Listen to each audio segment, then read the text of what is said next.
একটা বৈঠক করেছেন এবং সেই বৈঠকে সে বলেছে এছাড়াও হাদি, মানে হচ্ছে হাদি এখন আর মেইন সাবজেক্ট নাই, মানে হাদিকে মেইন সাবজেক্ট দিয়ে বাদ দেওয়ার মতো চেষ্টা করা হয়েছে।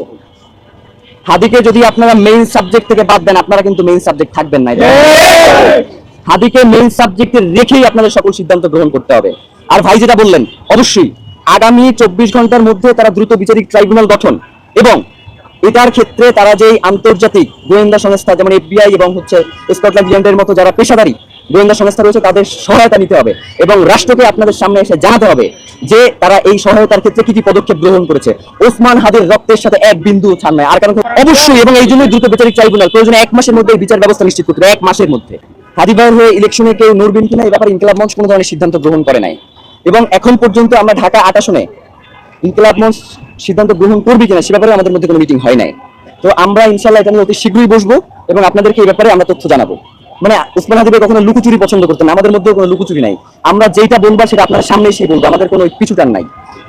আমরা ওসমান হাদি ভাই যেই আদর্শ এবং যেই লড়াই করে গেছেন সেই লড়াইটা জীবিত রাখার জন্যই আমরা এখানে দাঁড়িয়েছি। নয়তো আমাদেরকে যেইভাবে এই ফোকাস থেকে দূরে সরিয়ে রাখবার জন্য চেষ্টা করা হচ্ছে আজকে, তাইলে আমরা আপনাদের সামনে এসে দাঁড়াইতাম না। সোজা কথা, আমরা এখানে দাঁড়াইছি মানে হচ্ছে ওসমান হাদির গ্রেফতার নিশ্চিত করেই আমরা এখান থেকে যাবো। জি, আর কার কোনো প্রশ্ন আছে কি?